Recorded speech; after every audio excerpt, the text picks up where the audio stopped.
sitting up here at Crogie's. The story of the lady in the bed. Dougie's been wanting to hear this, and I've been laughing my ass off at you Dizzy 69, David. He does spooks done come up there and got around him.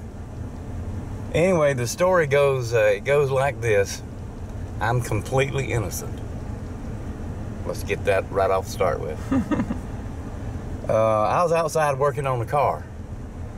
And when I'm working on the car, I'm all up into the car, you know. So Jim come down there, and he told me a story.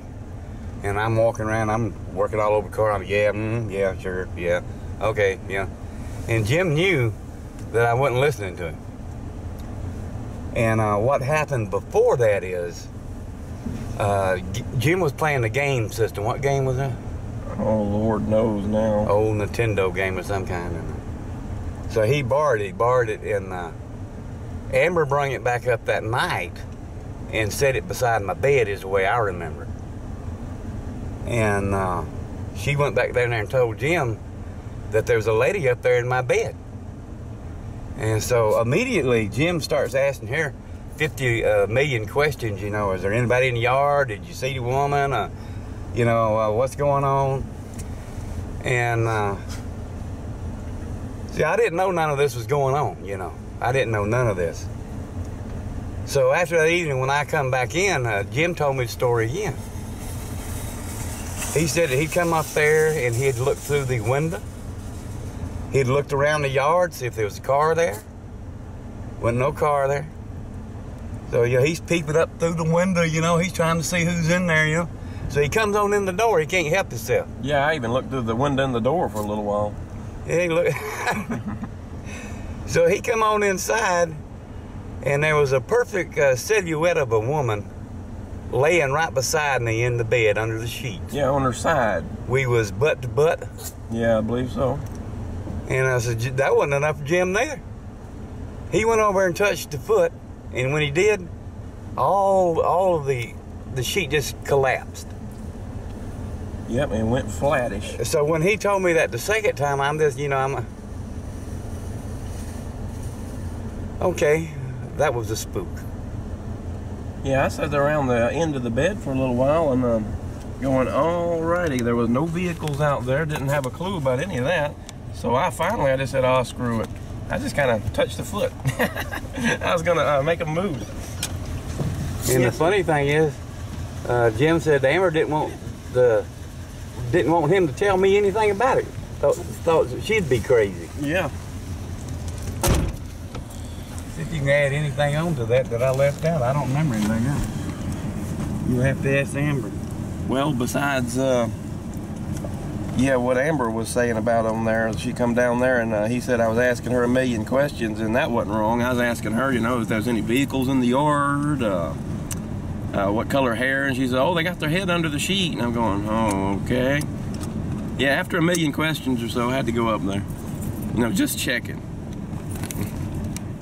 I don't know how to explain this. I just remember when I was in there, I was bringing the game system, and Stan was asleep in the bed, and I looked over there, though, and it had this distinct shape of another person laying right beside him underneath the sheets, like a form of I guess a woman. So I was kind of like, oh my God, what did I walk into? So I just basically tried to get out of there and go, okay. I remember when she went back down to my house, the first thing Amber said is, there's some woman laying in the bed up there beside your daddy. I said, like, what? Whoops. I thought, what did I walk into? And around there, you're wondering, does he know about that? You know, first and foremost, that's what you got to wonder. Wow.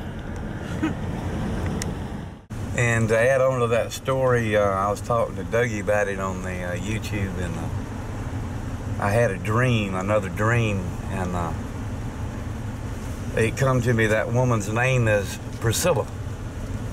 I've never known anybody in my life named Priscilla. And I looked that name up. That's a very old name. And like I say, I'm completely innocent.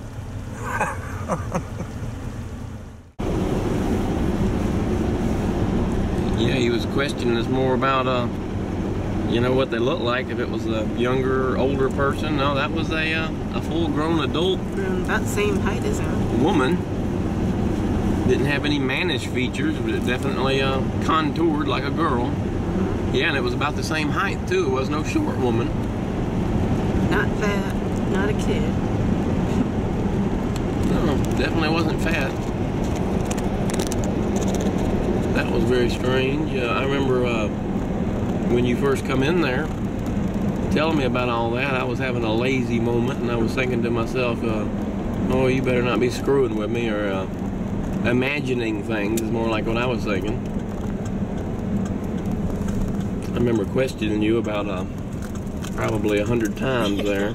Like, are you sure? Yeah, I started doubting myself. I'm going, did I? Well, I can talk anybody out of anything. Yes, but, you know, can. Are you sure? Like, I don't know anymore.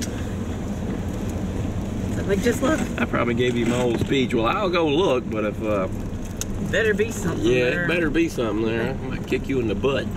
The reason I asked if it was an adult, because that Doodle Doodles lady was about, I would say, 23, somewhere around there. Well, no way of knowing the height, you know. I couldn't tell if it was an 80-year-old woman under them covers, or a Oh my God. or a 20 or There I was standing. a 20-year-old woman. There's no way of knowing, but it was a woman physique.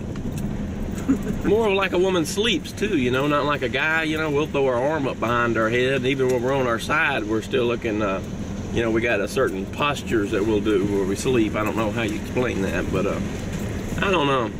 I'd imagine if you looked at 100 men under the covers, under the sheets, and you looked at 100 women, you'd get it right 99% of the time, just by their postures where they sleep. Well, I'm glad we got that fact straightened out. I'm just saying, you can pretty much tell, you know. Jim knows. Though I've been wrong before. I remember seeing a dude in a racetrack one time from behind, and I said, "Oh man!" Good baby. Turned around with a beard. Freak. Who would wear clothes like that? Had nice hair too. I didn't feel right. Yeah, beautiful silky hair. I didn't feel right for a month.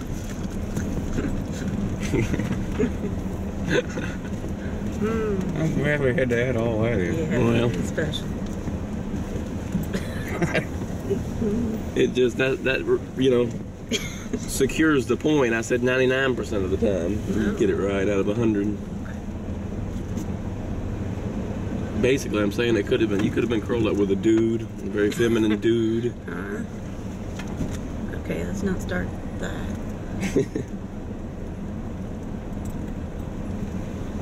Sleeping like a chick though. Silhouette like a girl. If I thought about that longer and harder, I could remember a lot more stuff. Well, that's real weird when you touch the foot, the whole sheet just collapsed. That made me step back about 2 steps. Yeah.